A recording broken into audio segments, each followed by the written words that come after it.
ایک دفعہ حضرت موسیٰ علیہ السلام کوہ طور پر جا رہے تھے اللہ تعالیٰ سے کچھ کلام کرنے کے لیے۔ راستے میں حضرت موسیٰ علیہ السلام کو دو شخص ملے۔ ایک شخص جو کہ نہایت امیر تھا، اس کے پاس ساری مال و دولت، شان و شوکت اللہ تعالیٰ نے اسے عطا کی تھی، اور دوسرا بندہ جو بہت غریب تھا، اس کے پاس نہ تو ڈنگ کے کپڑے تھے، نہ کوئی دولت تھی، نہ کوئی مال تھا۔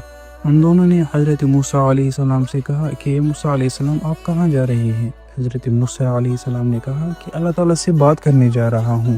اب جو وہ دو بندے تھے ان میں سے ایک بندے نے بولا، جو کہ امیر شخص تھا، اس نے بولا کہ موسیٰ علیہ السلام آپ اللہ تعالیٰ تک میرا ایک پیغام پہنچا دیجیے۔ اللہ تعالیٰ سے کہیے کہ اس نے مجھے بہت مال و دولت عطا کی ہے جسے اب میں سنبھال نہیں سکتا، مجھے اور مال و دولت، میری شان و شوکت اور نہیں چاہیے۔ اور جو دوسرا شخص تھا جو کہ غریب تھا، اس نے بھی موسیٰ علیہ السلام سے کہا کہ میرا بھی ایک پیغام آپ اللہ تعالیٰ تک پہنچائیے کہ اللہ تعالیٰ نے مجھے کچھ بھی عطا نہیں کیا، نہ تو میرے پاس کوئی مال و دولت ہے، نہ شان و شوکت ہے، نہ ڈھنگ کے کپڑے ہیں۔ آپ اللہ تعالیٰ سے کہیے کہ مجھے بھی کچھ مال و دولت، کچھ شان و شوکت عطا کرے۔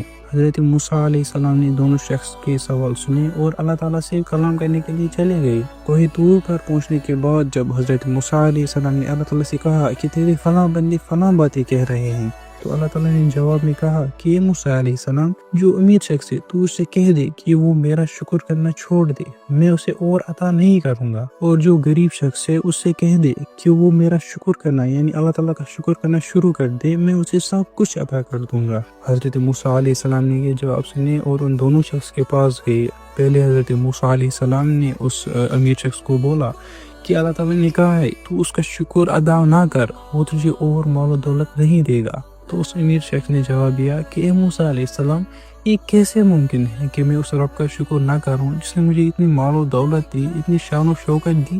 یہ ممکن نہیں ہے کہ میں اس کا شکر کرنا چھوڑ دوں۔ اور جب حضرت موسیٰ علیہ السلام اس غریب شخص کے پاس گئے اور اس سے کہا کہ اللہ تعالیٰ نے کہا ہے تو اس کا شکر کرنا شروع کر دے، وہ تجھے ساری مال و دولت، ساری شان و شوکت عطا کر دے گا، تو اس غریب شخص نے بولا کہ اے موسیٰ علیہ السلام، یہ کیسے ممکن ہے؟ میں اس اللہ کا کیسے شکر کروں جس نے مجھے کچھ بھی عطا نہیں کیا؟ نہ میرے پاس کوئی مال ہے، نہ میرے پاس کوئی دولت ہے، میرے پاس تو کچھ بھی نہیں ہے، میں اس کا شکر کیسے ادا کروں؟ اس کہانی کو بتانے کا مقصد یہی ہے کہ اللہ تعالیٰ نے آپ کو جو بھی جتنا بھی عطا کیا ہے، آپ اس کا شکر کرتے رہیے، کیونکہ بے شک وہ ذات دینے والی بھی ہے اور وہ ذات لینے والی بھی ہے۔